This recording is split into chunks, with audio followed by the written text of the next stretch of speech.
1er mars.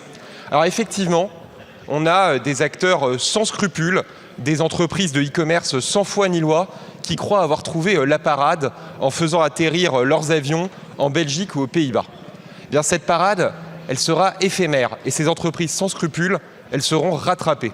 Je vous remercie. Merci, Monsieur le Ministre. Monsieur Djibaou, il vous reste 18 secondes.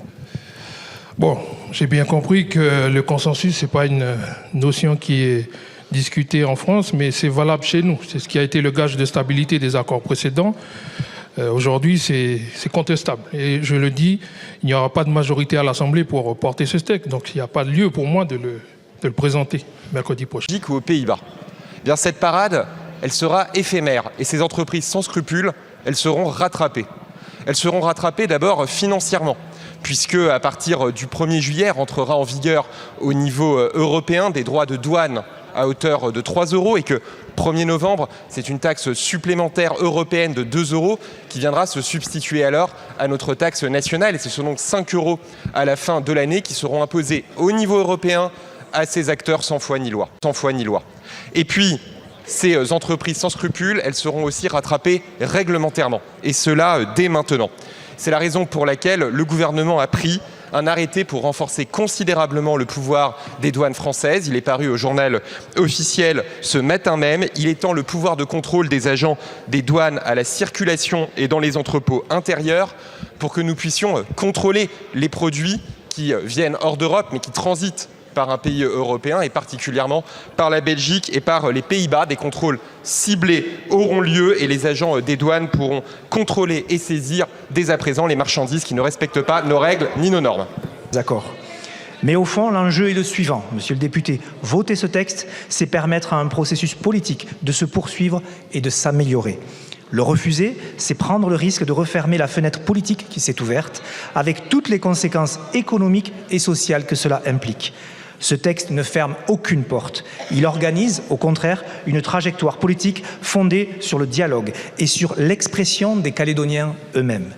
La ministre des Outre-mer m'a chargé de vous rappeler que sa porte vous reste ouverte, ainsi qu'au FLNKS, acteur historique, central du dialogue calédonien avec lequel elle souhaite poursuivre les échanges.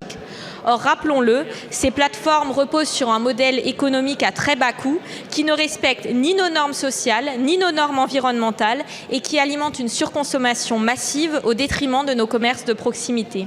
Sur ce sujet, il faut le dire clairement, il ne s'agit pas de choisir entre préserver la planète ou préserver nos emplois. C'est l'un et l'autre. Et si la représentation nationale vote une mesure de taxe supplémentaire pour des acteurs économiques qui produisent en dehors du territoire européen, alors cette loi doit être respectée. Sur ce sujet, il faut le dire clairement, il ne s'agit pas de choisir entre préserver la planète ou préserver nos emplois.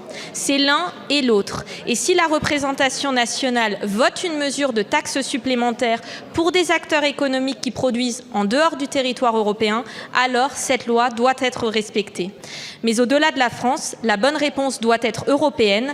Les autres pays de l'Union européenne doivent mettre en œuvre cette taxe conformément à leurs engagements aussi. Monsieur le ministre, quelles mesures concrètes, rapides, comptez-vous prendre pour stopper ces contournements et garantir que les mêmes règles s'appliquent partout en Europe? Je vous remercie. Merci Madame la Présidente, Mesdames et Messieurs les députés, Madame la députée Morel.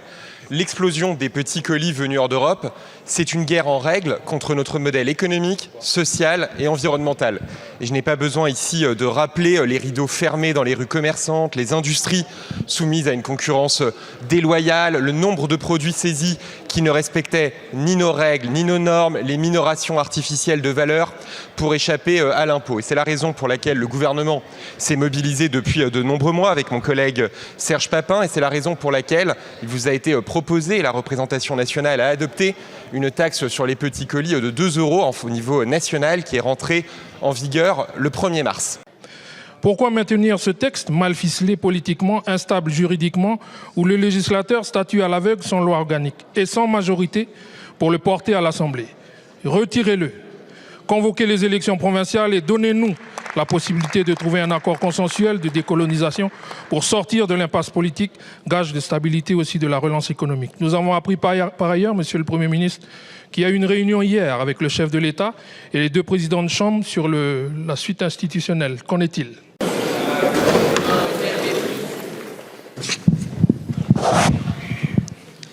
Merci Madame la Présidente, Mesdames, Messieurs les députés, Monsieur le député Emmanuel Tjibaou. Bon, la ministre des Outre-mer présente aujourd'hui à Bruxelles, dans le cadre du futur cadre financier pluriannuel, tient à s'excuser de ne pas pouvoir vous répondre et je suis donc chargé de le faire. Au lendemain du 19 janvier, les partenaires signataires de l'accord Élysée-Oudinot que vous avez évoqué, 5 délégations sur 6, monsieur le député, ont fait le choix de l'unité et de la responsabilité pour refonder le cadre institutionnel de la Nouvelle-Calédonie. Cet accord est d'abord un accord calédonien, fruit du dialogue entre les forces politiques du territoire. Le projet de loi constitutionnelle, qui en constitue la traduction juridique, a été adopté par le Sénat le 24 février. Depuis, les travaux se poursuivent, notamment à travers une mission présente en Nouvelle-Calédonie depuis 3 semaines pour rédiger la loi organique. Conformément à la demande des parlementaires, à qui la mission fait des points réguliers sur l'avancement des travaux. Ce projet de loi constitutionnelle sera débattu dans cet hémicycle à compter de mercredi prochain, après 3 jours de discussion prévus pour permettre un examen après. Merci Madame la Présidente. Ma question s'adresse à Monsieur le Ministre des Comptes Publics. Monsieur le Ministre, depuis quelques semaines, le constat est frappant. Nos entrepôts logistiques sont vides, désespérément vides. Depuis l'entrée en vigueur de la taxe sur les petits colis le 1er mars, soit il y a à peine 25 jours, certains acteurs non européens contournent déjà nos règles. Ils s'installent ailleurs en Europe, en Belgique notamment, tout en continuant de livrer nos concitoyens en France. Autrement dit, ils accèdent à notre marché sans en respecter les règles. Les chiffres sont sans appel. Sur un mois, les déclarations douanières à Roissy ont chuté de 92%. Les vols cargo entre la Chine et la France ont baissé de 60% et des dizaines de vols ont été délocalisés hors de notre territoire. Les conséquences sont immédiates. Dans certains entrepôts, on est passé de 200 000 colis par jour à 0. Et derrière ces chiffres, ce sont des emplois menacés jusqu'à 20 000 dans notre filière. Merci Madame la Présidente. Monsieur le Premier ministre, ce matin en commission des lois de l'Assemblée, lors de la tenue de la commission des lois, on a tenu à répondre clairement sur le projet de loi constitutionnelle relatif au projet d'accord Bougival-Élysée-Oudinot, en rejetant en totalité ce texte proposé par votre gouvernement. Que comptez-vous faire? On a fait valoir à plusieurs reprises les éléments bloquants de ce projet d'accord pour le FLNKS. Aujourd'hui, réduire le débat des équilibres négociés sans le FLNKS, prétendu groupusculaire, radicalisé et minoritaire, c'est occulter le fait démocratique de sa représentativité. Le mouvement de libération fait 74% des voix indépendantistes au municipal, avec des listes FLNKS ou composantes sur un corps électoral ouvert, contre 26% pour le signataire indépendantiste de Bougival, qui est lui-même contesté en interne. On nous avait dit que les élections seraient source de tension. C'est l'inverse qui s'est produit, avec un taux de participation remarquable, 58,86%. Pléthore de listes, fait notable l'émergence de listes apolitiques. C'est la réponse positive à la défiance du politique et à la crise que traverse notre pays, en réaffirmant la volonté du vivre ensemble. Je vous remercie. Merci Monsieur le Ministre. Monsieur Tjibaou, il vous reste 18 secondes. Bon, j'ai bien compris que le consensus, ce n'est pas une notion qui est discutée en France, mais c'est valable chez nous. C'est ce qui a été le gage de stabilité des accords précédents. Aujourd'hui, c'est contestable. Et je le dis, il n'y aura pas de majorité à l'Assemblée pour porter ce texte. Donc, il n'y a pas de lieu pour moi de le présenter mercredi prochain.